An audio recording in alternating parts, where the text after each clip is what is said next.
Alright, so this all started with a simple walk. Me, my dog Cooper, absolute legend of a golden retriever, and a familiar route through the neighborhood. Nothing fancy. Just our usual 6:30 p.m. routine, same streets, same trees, same fire hydrants. Cooper insists on peeing on like it's some territorial war. I wasn't in the best mood that day, though.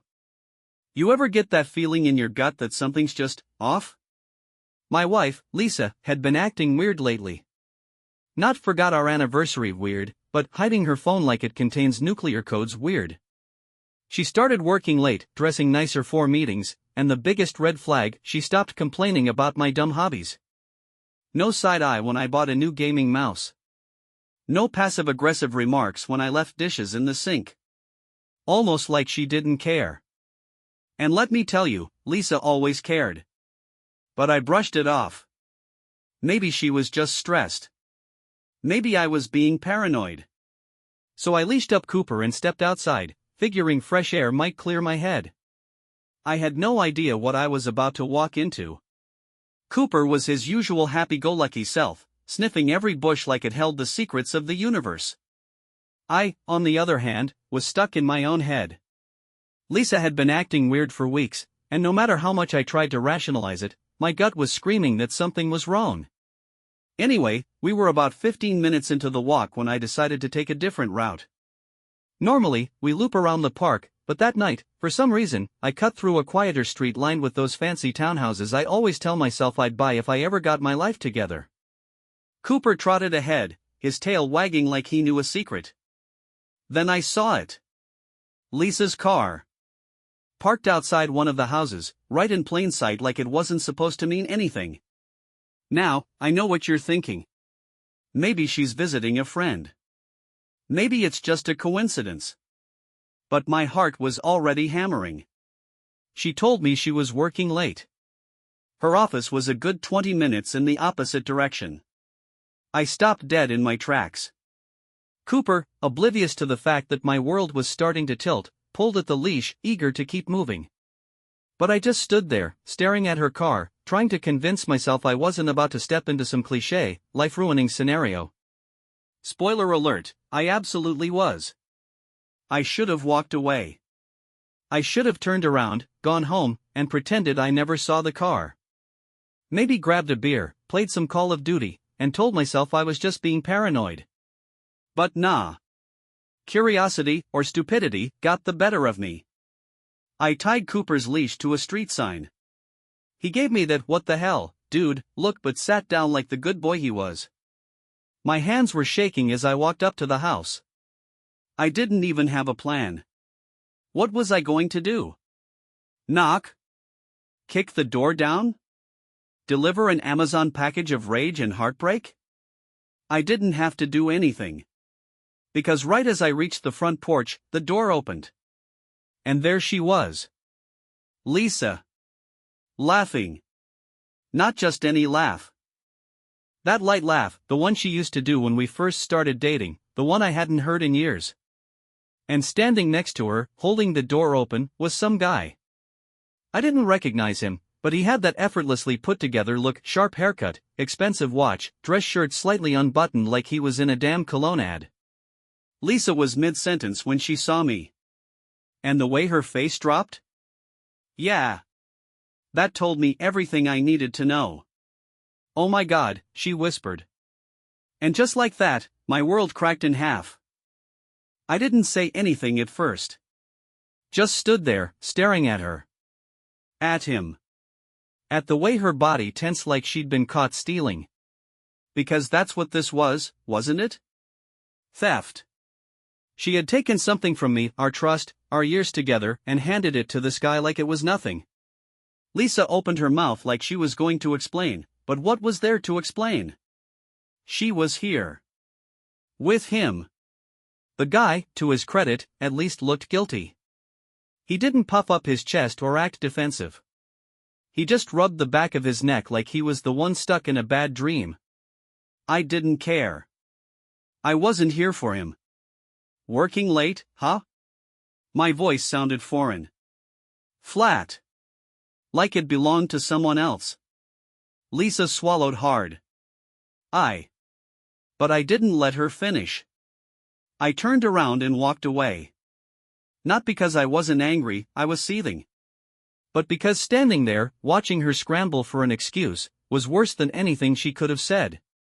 Cooper wagged his tail when I untied him, blissfully unaware that his owner's marriage had just imploded on a random suburban street. I needed to get out of there. Fast. So I walked. I didn't know where I was going. I just knew I couldn't go home. I walked fast. Too fast for Cooper, who let out a little confused whine and trotted to keep up. My hands were clenched so tight my nails were digging into my palms, but I barely felt it. My mind was a mess. Was this the first time? How long had it been going on? Was I an idiot for not seeing it sooner? And worst of all, had she ever laughed like that with me in the last few years? I wanted to scream. Punch a tree. Throw my phone into traffic. But instead, I just kept walking, barely noticing where I was going. At some point, my legs took me to a nearby park, the one Lisa and I used to go to when we first moved in together. Back when we were happy. I sat down on a bench, Cooper hopping up beside me like an emotional support therapist in dog form. I buried my face in my hands. I didn't cry. Not yet.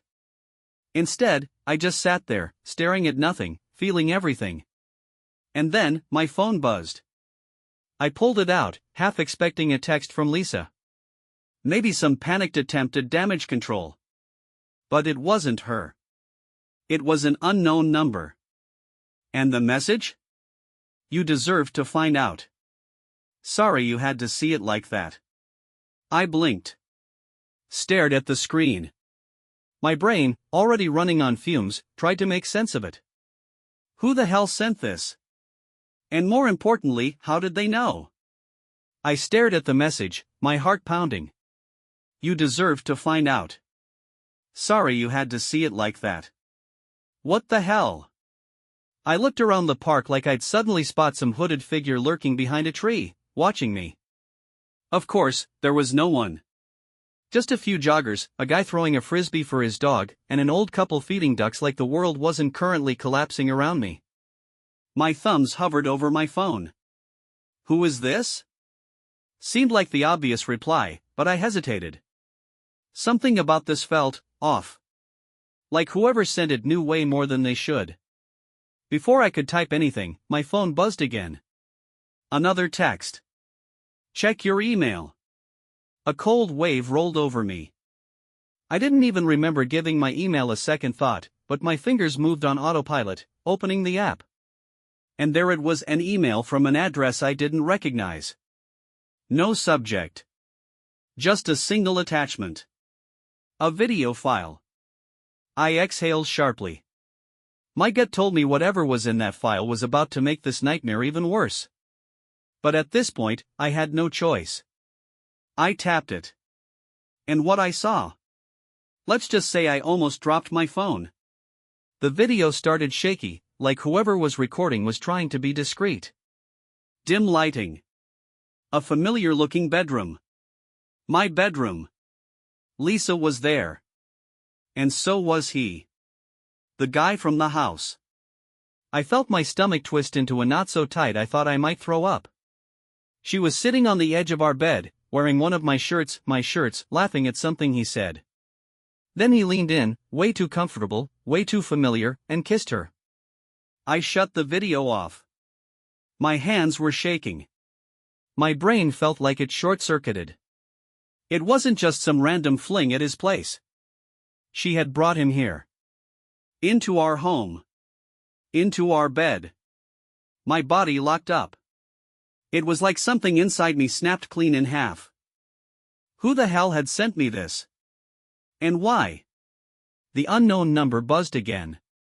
Now you know. I stood up so fast Cooper jumped. My breathing was ragged, my vision tunneled. I wanted to smash my phone, drive straight home, do something. Instead, I forced myself to sit back down, gripping my knees like they might keep me from falling apart. I typed one word. Who? The reply came instantly. A friend. Bullshit. But before I could respond, another message popped up. Meet me. I'll tell you everything. Every rational bone in my body told me not to go. This had setup written all over it. But here's the thing, when your entire world gets flipped inside out, rational thinking kind of takes a back seat. So, of course, I went. The mystery number sent me a location, some 24-hour diner about 10 minutes away. I leashed up Cooper and walked there, partly because I didn't trust myself behind the wheel and partly because I needed the time to think. By the time I got to the diner, my head was a storm of anger, confusion, and if I'm being honest, a tiny bit of fear. Who was I about to meet? Some internet vigilante? A private investigator? The other man? I stepped inside. It was one of those old-school places with cracked leather booths and a waitress who looked like she'd seen it all. The place was mostly empty, except for a guy sitting alone in the corner, stirring a cup of coffee like it had personally offended him. He looked up. And I knew. He was younger than me, maybe late 20s, clean-cut but exhausted-looking, with that hollow-eyed expression of someone who had also been through hell. I walked over, heart pounding. You sent the video. It wasn't a question. He nodded, sighing like he'd been waiting for this moment. Yeah. I sat down, barely able to contain myself. Who the hell are you? He looked me dead in the eye. I'm her ex. My brain short-circuited. Lisa's? No, he clenched his jaw. His. And just like that, the floor dropped out from under me. I just stared at him. Words failed me. I thought I had walked in here with some grasp of the situation, Lisa cheating, my marriage imploding, my life derailing. But this? What, was all I managed to say. The guy, let's call him Jake, sighed and took a sip of his coffee, looking like he'd rather be anywhere else. Yeah. I was with him for 3 years. Thought we were solid. Then one day, he starts acting weird, hiding his phone, working late, the usual bullshit. Sound familiar? I swallowed hard. Oh yeah. It sounded familiar. Jake leaned back. I started digging. Found texts. Hotel receipts. Even caught him in a lie about where he was one night. So I followed him. He exhaled sharply. That's when I found out about her. My stomach twisted. Lisa. He rubbed his temples. At first, I thought she was just another side fling. But then I realized, it was more. He wasn't just cheating on me with some random woman. He was in a whole-ass relationship with her. The words hit me like a punch to the ribs. Lisa hadn't just cheated. She had built an entire second life behind my back. How long? I asked, my voice hoarse. Jake gave me a look filled with reluctant sympathy. 2 years. I felt my heart slam against my ribs. My hands curled into fists on the table. 2 years. Lisa had been lying to me for 2 whole years. I didn't know what was worse, the betrayal, or the fact that I had never seen it coming. Jake watched me, waiting for the anger to settle in. It did. Oh, it did. But then he said something that made it even worse. I thought you deserved to know. Because if I'm right, he hesitated, then leaned forward. They aren't just cheating on us. They're planning something. I laughed. A bitter, humorless, what the actual hell kind of laugh. Planning something? I repeated, shaking my head. Like what? Ruining my life harder than they already have? Jake didn't smile. He slid his phone across the table. Read this. I hesitated, then picked it up. It was an email sent from a private, anonymous-looking account. The subject line? Almost there. I scrolled down. The message was short, but it made my blood run cold. Paperwork is in motion. He won't suspect a thing. Just keep playing your part a little longer. It'll be over soon. There was an attachment, scanned documents. I clicked on them, and my stomach dropped. It was my house. My goddamn house. The title. The mortgage papers. And Lisa's name was all over it. My name? About to be removed. I looked up, pulse hammering. What the hell is this? Jake sighed. I think she's been setting you up. Slow playing it. Keeping you comfortable while she and he maneuver everything in the background. Your house, your money, whatever she can get before she finally drops the act. I felt sick. No. This couldn't be real. Lisa wouldn't. But she would, wouldn't she? The secret phone calls. The distance.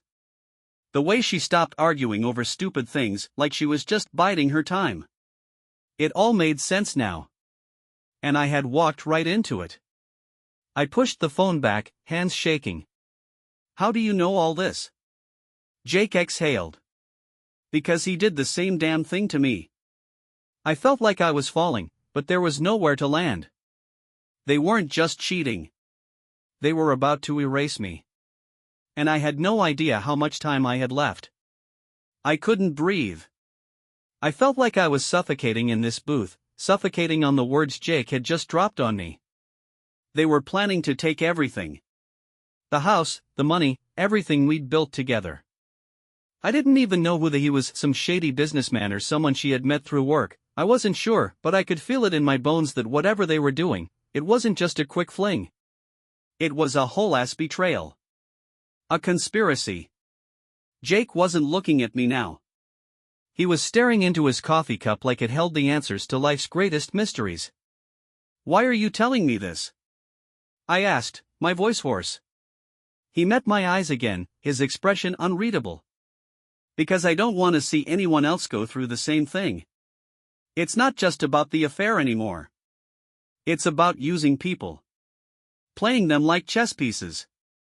And I'm done being one of them. I could see the raw pain in his eyes, the same kind of pain that was gnawing at me.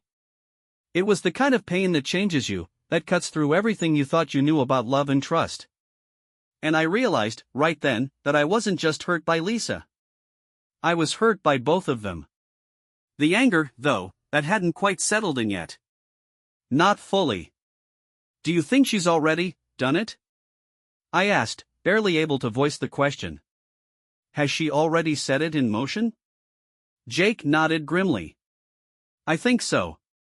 But she won't do it until you're completely distracted. Until you're, broken. That's her thing. She plays the long game. Always has. I slammed my fist against the table, the sound echoing through the empty diner. I didn't care. I didn't give a damn. Not this time, I muttered. Jake raised an eyebrow. What are you going to do? I looked at him. Really looked at him. And for the first time that night, I felt like I wasn't completely alone in this mess. I'm going to take back control. Jake looked at me like I just announced I was going to start a war. And honestly? Maybe I was. Control? He asked, raising an eyebrow. How exactly are you going to do that? You know what she's capable of. She's already planned your downfall. I leaned back in the booth, trying to breathe through the sharp knot in my chest. I don't know. But I can't just let her have everything, my house, my life. I've been an idiot, but I'm not going down without a fight. Jake didn't speak for a moment. He just looked at me, considering. Then he sighed. You need to get your ducks in a row. Get proof. Not just the video, something that ties her and him together, something that'll blow up her little plan. That was the hard part. How do you outsmart someone who's already been playing you like a fiddle for years? How do you even begin to untangle the mess they've woven around you? I swallowed hard, feeling that same knot tightening in my throat. How do I even start? Jake gave a half smile, the first one I'd seen from him since we sat down. Start by thinking like her. Get into her head. Figure out her next move. I rubbed my temples. God, I was going to need a whole lot of coffee and a lot of courage. I don't know if I can do this, I muttered. Jake just looked at me and shrugged. You don't have a choice. And for the first time that night, I felt a flicker of determination spark. I wasn't just going to let her tear me apart. I was going to fight back. I left the diner feeling like I had swallowed a whole storm. But now, at least, I had some idea of what I was up against. I wasn't going to walk into my own house like a damn victim anymore. I was going to be smart. Calculated. The first thing I did when I got home was, well, I didn't go inside. I couldn't. I knew she'd be there, probably acting like everything was fine, like I hadn't just found out that she was plotting to take everything from me. Instead, I sat in my car in the driveway, running everything through my head. What had Lisa said? What had she done? How could I have missed it? I needed to think, but I also needed to get a hold of my emotions. If I let anger control me now, I'd make a mess of everything. Cooper was in the back seat, wagging his tail and making soft whiny sounds, as if he knew this wasn't the normal routine. I reached into the glove compartment, grabbing the notebook I'd been keeping track of random things in our dates, her work trips, her weird behavior. I flipped it open and started writing everything I could remember. It felt like I was compiling a puzzle. Every little inconsistency, every weird moment, every time she brushed off my concerns. I needed to gather evidence. Solid stuff that would back me up, stuff that would make it impossible for her to lie her way out. I took a deep breath, called Jake, and told him what I was doing. Good, he said. Take it slow. Keep your head cool. Get her to slip up. She will. I hung up and stared at the house again. My own house, where I had once felt safe. Now it felt like a battlefield. I spent the next few days like a ghost in my own life. I wasn't home much, partly to avoid her and partly because I needed space to think. Lisa didn't seem to notice at first. She was busy with work, well, that's what she said. And when she did talk to me, it was like we were on autopilot. Small talk. Nothing deep. No questions. No confrontation. But I knew better now. Every word she spoke, every look she gave, every smile that seemed a little too forced, I knew it was all just part of her act. She was still playing her part. Keeping me calm. Keeping me clueless. I wasn't having it anymore. Cooper was my anchor. Every time I walked him, I felt like I was walking away from everything I thought I knew. I started to watch Lisa more closely, watching her habits, her routines, her patterns. Where did she go when she said she was working late? Was she texting someone when she thought I wasn't looking? I wasn't about to let her outsmart me again. One night, I came home to find Lisa on the phone in the kitchen. She didn't see me enter. It wasn't hard to tell she was hiding something. She was speaking in that tone, the one she used when she was trying to sound casual, but her words were too quick. Too defensive. I waited in the hallway, not even breathing, trying to catch a few words. Yeah, everything's fine, she said, too fast. I'll just have to figure it out. We'll meet up tomorrow, okay? I felt my stomach drop. Meet up tomorrow? And then, she added something that almost made me lose it. Don't worry. He's so distracted, he'll never see it coming. I froze. She wasn't just talking to him. She was talking about me. I turned around and walked out of the house. I had heard enough. I spent the next few days like a ghost in my own life. I wasn't home much, partly to avoid her and partly because I needed space to think. Lisa didn't seem to notice at first. She was busy with work, well, that's what she said. And when she did talk to me, it was like we were on autopilot. Small talk. Nothing deep. No questions. No confrontation. But I knew better now. Every word she spoke, every look she gave, every smile that seemed a little too forced, I knew it was all just part of her act. She was still playing her part. Keeping me calm. Keeping me clueless. I wasn't having it anymore. Cooper was my anchor. Every time I walked him, I felt like I was walking away from everything I thought I knew. I started to watch Lisa more closely, watching her habits, her routines, her patterns. Where did she go when she said she was working late? Was she texting someone when she thought I wasn't looking? I wasn't about to let her outsmart me again. One night, I came home to find Lisa on the phone in the kitchen. She didn't see me enter. It wasn't hard to tell she was hiding something. She was speaking in that tone, the one she used when she was trying to sound casual, but her words were too quick. Too defensive. I waited in the hallway, not even breathing, trying to catch a few words. "Yeah, everything's fine," she said, too fast. "I'll just have to figure it out. We'll meet up tomorrow, okay?" I felt my stomach drop. Meet up tomorrow? And then, she added something that almost made me lose it. "Don't worry. He's so distracted, he'll never see it coming." I froze. She wasn't just talking to him. She was talking about me. I turned around and walked out of the house. I had heard enough. I don't know why I didn't confront her right then and there. Maybe it was the shock, maybe it was the fear of what might happen if I did. But I needed to be sure. I needed to know exactly what I was dealing with before I blew up my entire life. The next morning, I went to a lawyer. I didn't tell Lisa, of course. I just needed advice on how to protect myself, just in case everything I was fearing was true. The lawyer was blunt: there was no point in waiting. If Lisa was actively planning to take everything from me, I needed to be proactive. I started gathering financial documents, making copies of everything I could think of.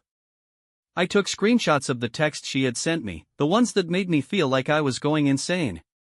Then, I did something I thought I would never do. I arranged for a private investigator to follow her. I hated that I had to do it, but at this point, I couldn't trust her to tell me the truth about anything. 2 days later, the investigator came back with photos. It was exactly what I thought. She'd been meeting with him, the guy. Not just for lunch or quick meetups, but for long, private dinners, secretive car rides. This wasn't a fling anymore. It was a partnership. A plan. A betrayal that stretched across every part of my life. I called Jake that night, just to tell him that I had everything I needed. The evidence was in place. "Are you ready?" he asked, like he knew exactly what I meant. "Yeah," I said, my voice steady despite the storm churning inside me. "It's time to end this." That night, I walked into our house for what felt like the last time. Lisa was on the couch, flipping through a magazine, trying to act like nothing was wrong. I stood in the doorway for a moment, watching her. Watching the woman I thought I knew, the woman I thought I could trust. "Lisa," I said, my voice quiet but sharp. She looked up, smiling, like everything was normal. Like we were still the same couple we used to be. I could feel my chest tighten, the weight of everything crashing down on me. "We need to talk." Her smile faltered. "What's wrong?" "I know about you and him." Her face went pale. For a moment, I thought I saw real fear in her eyes. But then, it was gone. She stood up, tried to act calm, but I could see the panic creeping in. "You don't know what you're talking about." I tossed the photos onto the coffee table. "Don't even try to lie to me. I know everything. You've been planning this for months, haven't you?" Her face twisted in anger now, her voice rising. "This isn't your business anymore, okay? I'm done explaining myself to you." I stayed calm. I had to. "You're not done. Not until I'm finished. This ends now." We both stood there, looking at each other, the weight of everything hanging in the air. For a moment, I wasn't sure if she was going to beg, deny it, or throw me out. But when she opened her mouth again, all I could hear was the sound of my own heart breaking. "I don't love you anymore," she said. And just like that, everything I had worked for, everything I had believed in, shattered. Conclusion. I didn't feel a sense of victory when I walked out of that house. I didn't feel relief. Honestly, I just felt numb. Lisa was gone within the week, taking whatever she could, leaving me with a mess I never thought I'd have to clean up. But I did. I fought for what was mine: my house, my finances, even my peace of mind. I spent months sorting through the emotional wreckage, questioning everything I thought I knew about love and trust. It was a long, painful road, but I came out of it with one important lesson: always trust your instincts. If something feels off, it probably is. Don't ignore it. And when the storm hits, don't just sit there. Take action. You're worth more than someone's lies. Never forget that.